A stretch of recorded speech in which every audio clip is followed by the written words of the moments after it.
നാട്ടുവിശേഷങ്ങളിലേക്ക് എല്ലാ മാന്യ പ്രേക്ഷകർക്കും സ്വാഗതം. ഖാന നിർമ്മാണം ആരംഭിച്ചു. മലമ്പുഴ ഭാരമുള്ള ലോറികൾ സ്ഥിരമായി പോകുന്നതിനിടയിൽ സ്ലാബുകൾ മുറിഞ്ഞു വീണ് കുഴി തൂർന്ന ഖാന വൃത്തിയാക്കി പുതിയ സ്ലാബ് ഇടുന്ന പ്രവൃത്തി ആരംഭിച്ചു. മന്തക്കാട്ടെ മിൽമ കാലിത്തീറ്റ ഉൽപാദന കമ്പനിക്ക് മുമ്പിലെ ഖാനയാണ് തൂർന്നത്.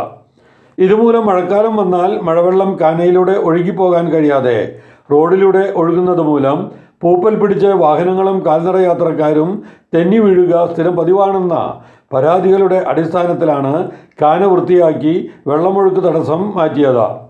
കമ്പനിയുടെ ഫണ്ടിൽ നിന്നും വകയിരുത്തിയാണ് ഖാനയുടെ സ്ലാബിടൽ നടത്തുന്നതെന്ന് അസിസ്റ്റന്റ് എഞ്ചിനീയർ രഞ്ജിത്ത് പറഞ്ഞു. റോഡിൻ്റെ ചാലിൻ്റെ സ്ലാബ് താഴ്ന്നതുകൊണ്ട് വെള്ളക്കെട്ട് രൂപപ്പെടുകയും ഞങ്ങളുടെ അകത്തേക്കുള്ള വാഹന ഗതാഗതം തടസ്സപ്പെടുകയും ചെയ്യുന്നുണ്ട്. അവന്മാർ റോഡിൽ പോകുന്നവർക്കും ബുദ്ധിമുട്ടായി കണ്ടതുകൊണ്ട് ഞങ്ങൾ പെരുള്ളൂരായിട്ട് കോൺടാക്ട് ചെയ്തു. അപ്പോൾ അതിൽ കാലതാമസം വരുന്ന അറിഞ്ഞുകൊണ്ട് ഞങ്ങൾ അപ്രൂവൽ എടുത്ത ശേഷം ഞങ്ങളുടെ ഓൺ ഫണ്ട് ഉപയോഗിച്ച് അപ്പോൾ അത് വർക്ക് ചെയ്തുകൊണ്ടിരിക്കുകയാണ്. മഴക്കാലം വന്ന വെള്ളം റോഡിലേക്ക് കവിഞ്ഞൊഴുകി പ്രശ്നങ്ങളുണ്ടായിരുന്നു അല്ലേ?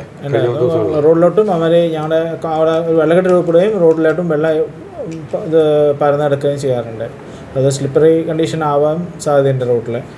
അതുകൊണ്ടാണ് ഞങ്ങളത് ഒരു ഇനിഷ്യേറ്റീവ് ചെയ്ത് തുടങ്ങിയതൊക്കെ. ആദ്യം പഞ്ചായത്തിനെയോ അല്ലെങ്കിൽ PWDനെയോ അറിയിച്ചിരുന്നു? അറിയിച്ചിരുന്നു. അപ്പോൾ അവർ താമസം നേരിടുന്ന പറഞ്ഞുകൊണ്ട് ഞങ്ങൾക്ക് ഞങ്ങൾ ഉള്ളിലേക്കുള്ള വണ്ടികൾ ട്രാൻസ്പോർട്ടിങ് ബുദ്ധിമുട്ടായതുകൊണ്ട് ഞങ്ങളത് അവരുടെ അപ്രൂവൽ എടുക്കുകയും ഞങ്ങൾ ഫ്രണ്ടിൽ ചെയ്യാൻ തുടങ്ങുകയും ചെയ്തു.